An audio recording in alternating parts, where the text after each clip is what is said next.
청취자 여러분 안녕하세요. 환경에 대한 소식을 전해드리는 그린잭단의 박준하. 저는 정성용입니다. 그렇게 습하던 아침 공기가 차갑게 느껴지는 걸 보니 벌써 가을이 온 듯합니다. 요즘 가을은 아주 짧지만 이런 가을을 싫어하는 사람이 얼마나 될까 합니다. 그 뜨거웠던 여름을 견딘 사람들이라면 선선한 가을을 누가 싫어하겠어요? 게다가 긴 추석 연휴를 생각하면 싫어하실 분들은 없을 것 같습니다. 와, 그러고 보니 이번 추석은 임시공휴일까지 있어서 6일을 쉴 수 있었죠. 전 이번 추석 때 겨울잠 자는 곰마냥 잠을 실컷 잤는데요. 성룡 씨는 어떻게 보내실 건가요? 저는 슬프게도 이런저런 스케줄로 추석 3일을 빼고 바쁘게 일을 했던 것 같습니다. 물론 그 전에 추석이다 보니 가족끼리 모여서 맛있는 음식도 먹었던 기억이 남네요. 소고기 꼬치에 돼지갈비찜에 너비아니까지 생각만 해도 벌써 군침이 또 돕니다. 기분이 저기압일 땐 고기 앞으로 가라는 명언이 생각나는 추석 연휴셨겠네요. 근데 고기 하니까 생각난 건데 성룡 씨는 좋아하는 고기 순위가 어떻게 되세요? 저는 지금 생각하면 소, 돼지, 닭 순서로 좋아하는 것 같아요. 또 이렇게 생각해보니까 비싼 순서인 것 같긴 한데 비싼 만큼 맛도 좋잖아요? 그런가요? 저는 닭, 돼지, 소 순서로 좋아하는 편입니다. 왜요? 치킨 제육볶음을 어떻게 소고기가 이기겠습니까? 근데 치킨 이야기하니까 오랜만에 치킨 땡기는데요. 오늘 방송 끝나고 어떠신가요? 뭐 저야 좋지만은 오늘 준비한 방송부터 끝내야 되지 않을까요? 오늘 방송 주제 뭔지는 기억나시죠? 추석 연휴 생각에 오늘의 주제를 잊고 있었네요. 오늘 준비한 주제는 청취자 여러분들도 어느 주제보다 더 고민되실 주제일 것 같은데요. 우리가 사랑하는 고기의 환경오염에 대한 이야기입니다. 고기를 먹는 것만으로도 환경오염이 된다는 말씀이신 건가요? 물론 고기를 씹고 뜯고 맛보는 그런 식사 과정에서 오염이 생기지는 않습니다. 하지만 소고기, 돼지고기, 닭고기 등 우리의 식탁 위에 친근하게 올라오는 이 고기들이 식탁으로 오는 과정에서 오염이 발생하게 됩니다. 우리가 생존하고 성장하기 위해서는 물과 음식 같은 자원의 소비가 필요하듯이 우리가 먹는 음식들도 마찬가지로 생존하고 성장하기 위해서 물과 음식이 필요하기 때문입니다. 그렇겠죠. 음식들이 바다나 땅에서 뿅 하고 나타나는 건 아니니까요. 제가 좋아하는 과일도 채소도 아닌 토마토와 성룡 씨가 좋아하는 소고기로 예를 들어보자면 토마토 1kg이 생산되기 위해서 들어가는 물의 양은 약 214리터가 필요하다고 합니다. 그에 반해 소고기 1kg을 생산하기 위해 들어가는 물의 양은 무려 1만 5천 리터가 필요하다고 하죠.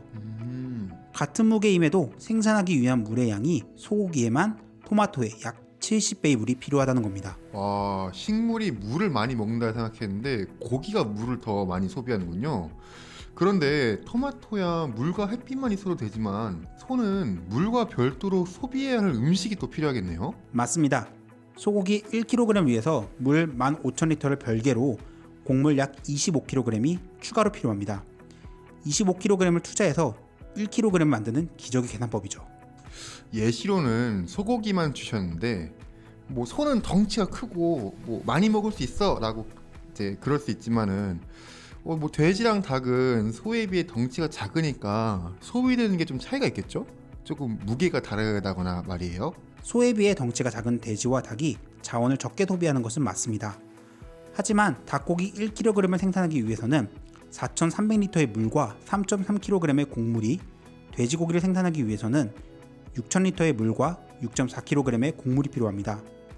닭고기든 돼지고기든 소고기든 생산되는 고기에 비해 많은 자원이 들어가는 것은 똑같습니다. 물론 소고기는 닭고기와 돼지고기보다 한 가지 더 큰 문제가 있습니다. 더 큰 문제라 아마 도시에서 키울 수 없으니까 생산지에서 옮기는 과정에서 소모되는 에너지가 문제일까요? 고기의 환경오염 원인 중 하나이긴 하지만 들어가는 게 있다면 나가는 게 있겠죠?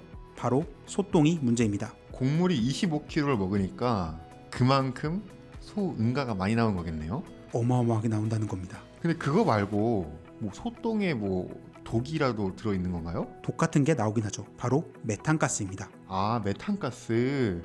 근데 메탄가스는 뭐 맡으면 죽거나 뭐 그런 류의 가스인가요? 그렇게 위험한 건 못 들어본 것 같은데. 메탄가스는 지구온난화의 원인으로 뽑는 이산화탄소보다 무려 약 80배나 더 많은 열기를 가두는 능력을 가졌습니다. 전 세계 메탄가스 배출량의 4분의 1이 축산업에서 나온다고 하니 어마무시한 결과를 초래할 수 있는 거죠. 그 메탄가스를 소 한 마리가 얼마나 배출하는 건가요? 소 한 마리가 하루에 배출하는 메탄가스의 양은 약 100에서 500리터 정도에 이른다고 합니다. 자동차 한 대가 하루에 배출하는 양과 비슷한 수준인 거죠. 그런 소가 전 세계에 약 9억 4,200만 마리가 있다고 하니 하루에 어마어마한 메탄가스가 하늘을 가득 메우는 거죠.